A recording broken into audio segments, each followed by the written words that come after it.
My name's Aaron, and I was 18 when I received my first snap from a girl. Pretty pathetic, I know, but considering the fact that I came from a conservative family, it was a wonder I even managed to speak to the opposite gender at all. She was a classmate. Her name was Isabel, a pretty girl, and it was rumored that guys hit on her daily, but every time, she'd reject them. So, it came as a surprise when my Snap notification went off. I talked to very few people as it is, but Isabel and I had been close these past few weeks. It started off as a group project for college, some boring presentation for history, but just being close to Isabel made it all worth it. Anytime her arm brushed mine, I'd blush beet red, and her laugh was well worth the embarrassment. Eventually, I summoned up the courage to ask for her number. She laughed again, but not unkindly. "You can start with my Snap," she said, and when I opened my mouth to protest, she caressed my cheek. "Then, who knows?" She laughed again, that sweet, high-pitched laugh, and strolled away. I was convinced, in my youthful demeanor, that I was in love. When I got home that day, I added her instantly. To my surprise, her Snap score was low, a good indicator, my friends told me. I opened up with a bland question regarding the group work. I was so nervous that it took me 10 minutes to think over. The moment I had sent it, her Bitmoji appeared, showing that she had seen and was replying. My heart soared a little. She was clearly interested, I thought. For the next hour, we chatted back and forth. As we talked more and more, I grew bolder and bolder until finally asking her if there was anybody she liked. For a while, her Bitmoji hovered, and I waited slowly for her reply. It suddenly disappeared, and I wanted to kick myself for moving too fast. That night, I slept badly, thinking of all the ways to apologize the next day. Suddenly, my phone buzzed.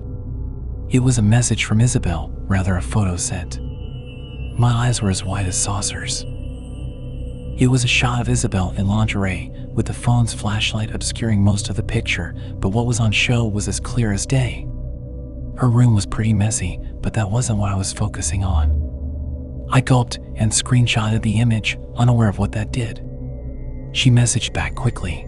"Oh, you really like that pic, huh?" I replied, unconvincingly.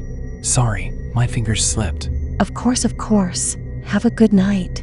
My ears turned red. I could almost hear her laugh. And just like that, she went offline again, no explanation, no reason, not that I needed one anyway. I looked at the picture I screenshotted, taking in all the features, thinking of how lucky a guy I was, the Isabel interested in me. I zoomed in on her neck and paused. I took another screenshot to look closer, and my blood chilled a little. It was a window behind her, but there was an unmistakable shadow, a shape arched against the dark backdrop. I thought my eyes were playing a trick or something, but I wanted to be cautious. I think there might be someone outside. I texted and sent her the screenshot.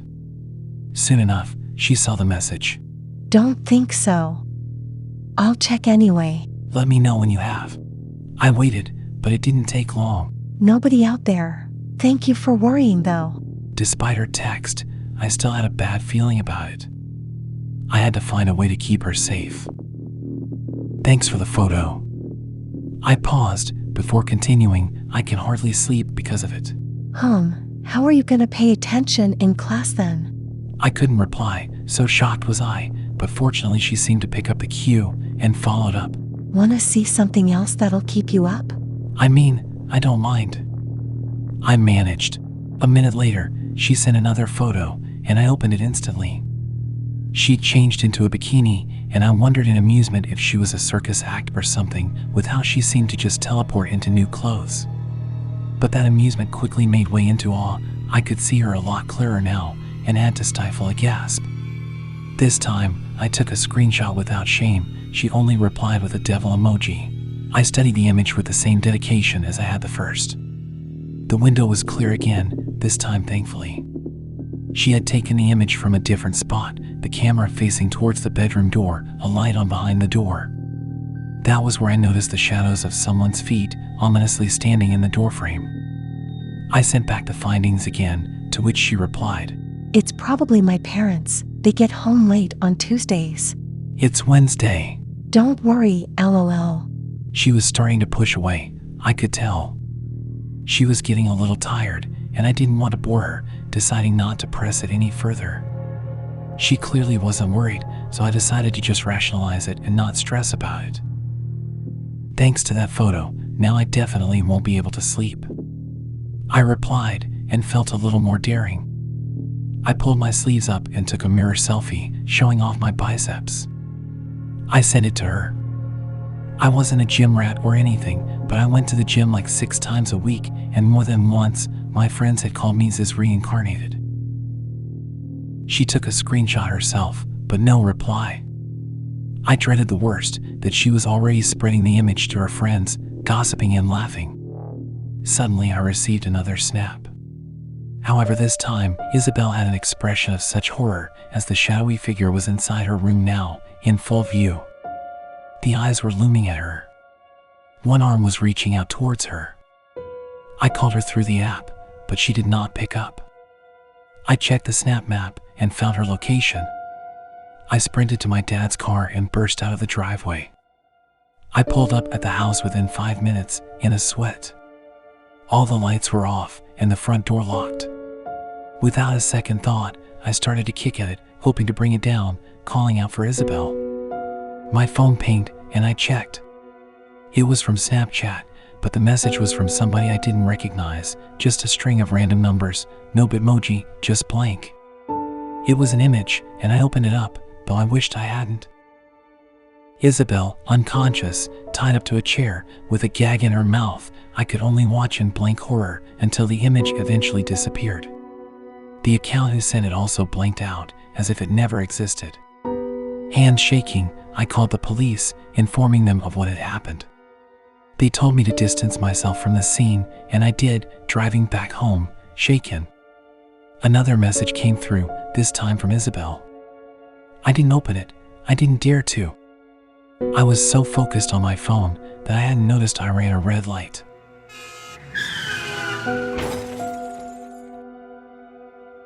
I left the hospital the next week. My injuries relatively minor, but my car was totaled. I told the police everything I knew about the pictures still on my phone and the random username, but not the snap that Isabel had sent to me afterwards.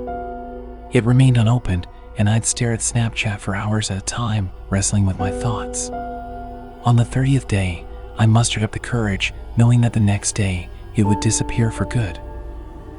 The first was a video of me kicking the door down, all while heavy breathing came from behind the phone. It recorded me receiving the image, my reaction, and my stomach turned. The camera suddenly flipped, a hooded figure whose face was covered. Only the whites of its teeth showed as it smiled. And just when I was about to close the app, Isabel's bitmoji came up again. I was sent another video. I quickly opened it, desperate to find any clues. Lo and behold, there was Isabel. Except she seemed different. I couldn't see anything below her chin. She then started to speak. Hey Aaron, I hope this will keep you up at night. That was strange. Her mouth just moved up and down as if she were a puppet, and her voice was heavily distorted. Suddenly, a masked man grabbed her by the hair.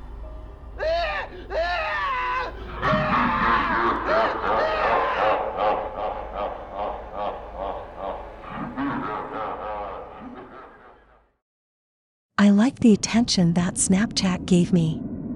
I proudly boasted about my high Snap score to my friends and dropped my profile at any moment possible.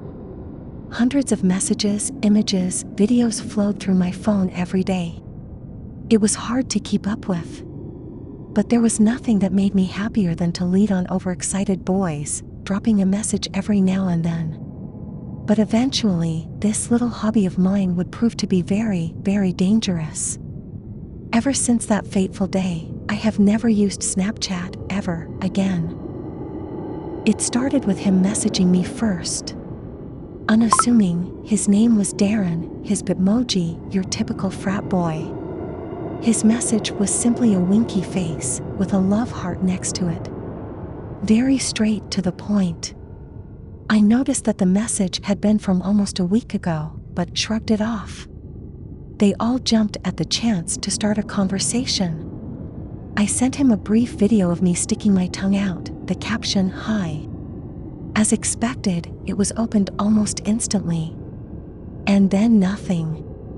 At the time, I made up some vision of Darren being all flustered and unable to reply, and laughed. But the next day, there was still no reply. The day after, still nothing. And again, and again. Now, there was nothing unusual with boys who stopped messaging me. Some caught on to what I was doing, or others were frustrated with my slow response time. But there was something that was universally clear: they all replied to the first video, without fail. Darren had not, and it made me frustrated. I broke the mold, deciding to drop a photo of me with a pouting face. I smiled deviously as it was opened again, and then ignored. It was at that point that I checked out this Darren guy, clearly. Low bit score, no mutual friends, and no access to his Snap map. I made it my personal goal to bend him to my will, as I had done so many times before. Sure, there was the odd stubborn type, but I was confident in my abilities.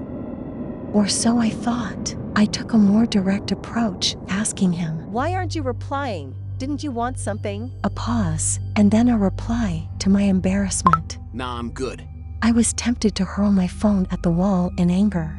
"Why not?" You're acting like a child. Calm down. This time, I did throw my phone. My parents heard the noise and shouted at me. I ignored them. I didn't text Darren again for a few more days, but anytime, anywhere, all I could think was, how can I get my way? When he did send a message, I jumped at the opportunity. Gone was the tradition of making them wait hours. I needed answers, now. He sent me a video. The footage was blurry, but definitely from my backyard. It was shot from the ground, upwards into my bedroom window. The color left my face. I closed my curtains and texted rapidly. "How did you get that?" Well, I was there, of course. I peeked outside.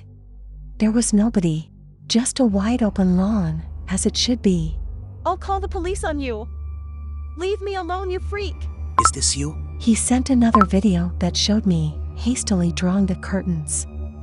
And once again, the video was taken from the garden. I yelled for my parents. "Why are you doing this to me?" Because you need to learn your lesson. Caution turned to fear. I fumbled around my wardrobe and pulled out the gun my dad gave to me. The gun was as hollow as the silent house. But he was close. He had to be. How else would he have known? Warily, I conceded defeat, trying in the only way I knew. "I'm sorry. For what? I don't know. Please, just go away. I want you to say it out loud. I'm sorry. I can't hear you. I'm sorry." I screamed out loud this time, feeling as if my heart was about to fail me. There was no reply. Instead, there were footsteps. One at a time, coming up the stairs.